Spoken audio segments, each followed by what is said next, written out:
বৃহস্পতিবার রাজনৈতিক ময়দানে বড় চাল দিল সর্বভারতীয় তৃণমূল কংগ্রেস। প্রকাশ পেল তাদের সংকল্পপত্র।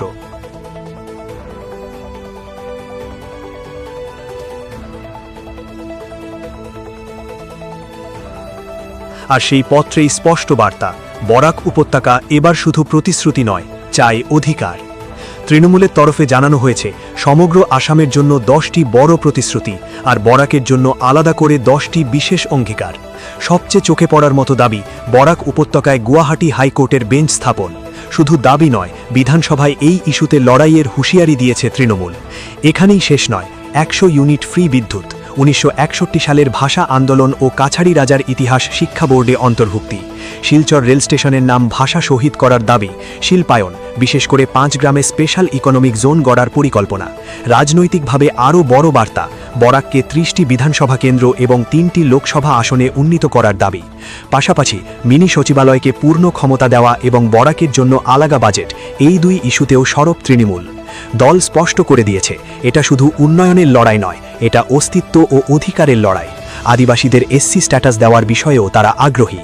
এদিন সাংবাদিক বৈঠকে সুস্মিতা দেব জানিয়ে দেন, বরাকের 5টি আসনে তৃণমূল জোরদার লড়াইয়ে নামছে, আর যদি জয় আসে তাহলে মমতা ব্যানার্জিকে সঙ্গে নিয়ে বরাককে নতুনভাবে গড়ে তোলার প্রতিশ্রুতি। শেষ কথা, এই সংকল্পপত্র শুধু প্রতিশ্রুতির তালিকা নয়, বরং এক স্পষ্ট রাজনৈতিক চ্যালেঞ্জ। এখন দেখার, মাঠে লড়াইয়ে এই প্রতিশ্রুতি কতটা বাস্তবের মুখ দেখে আর কতটা থেকে যায় কাগজেই।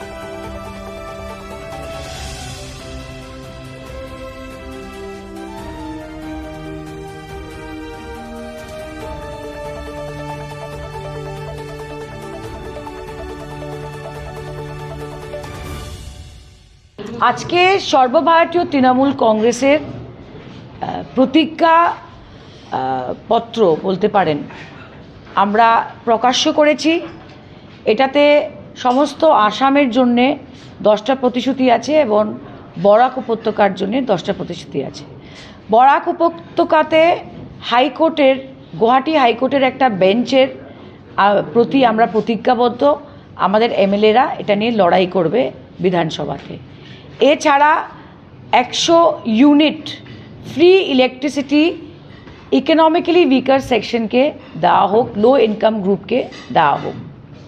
ভাষা শহীদ যে আন্দোলনটা হয়েছিল 1961-এ এবং কাছাড়ি রাজার যে ইতিহাসটা ছিল, সেটা আসাম এডুকেশন বোর্ডের কারিকুলামে হিস্ট্রি বইয়ে অন্তর্ভুক্ত করার আমাদের দাবি। এছাড়া ভাষা শহীদ স্টেশনের নামটা যদি গভর্নমেন্ট পাস করে, সেটা নিয়ে আমি আমার নেত্রী মমতা বন্দ্যোপাধ্যায়কে বলবো চিঠি লিখতে। এছাড়া বরাক উপত্যকায় শুধু একটা ইন্ডাস্ট্রি 5 গ্রামে কেন হবে? সেখানে প্রচুর জমি আছে, সেখানে ফ্যাক্টরি ইন্ডাস্ট্রি হওয়ার কথা ছিল, যেটা হেমন্ত বিশ্ব শর্মা করতে পারেননি।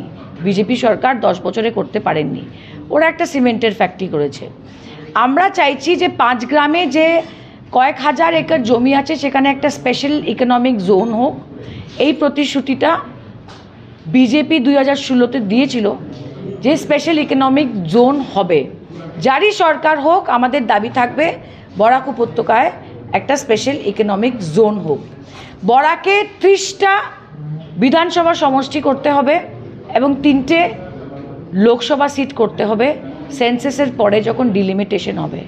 বরাকের তুলনা আজকে যদি ত্রিপুরা আর মিজোরামের সঙ্গে হয়, আমরা 30টা এমএলএ সিট দাবি করতেই পারি। সেটা নিয়ে তৃণমূল কংগ্রেসের এমএলএরা লড়াই করবে। এছাড়া আমি বলতে চাই যে সেক্রেটারিয়েট হয়েছে, একটা সুন্দর বিল্ডিং হয়েছে, কিন্তু একজন এডিশনাল চিফ সেক্রেটারি বসিয়ে বিভিন্ন ডিপার্টমেন্টের অফিসারদের বসবার জায়গা হয়েছে। ওদের ক্ষমতা কতটুকু থাকবে কেউ জানে না।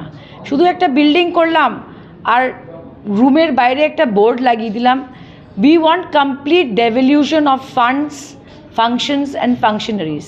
যেভাবে একটা পৌরসভা লোকাল সেলফ গভর্নমেন্ট হিসাবে চলে, বরাকের সেক্রেটারিয়েটকে এনাফ ক্ষমতা দিতে হবে যে আমাদের টাকা পয়সার জন্যে, অ্যাডমিনিস্ট্রেটিভ পাওয়ারের জন্যে দিসপুরে যেতে হয় না। শুধু বিল্ডিং বানালে চলবে না। একটা বরাক ভ্যালি ডিপার্টমেন্টের মিনিস্ট্রি হয়েছে মাত্র 100 কোটি টাকা।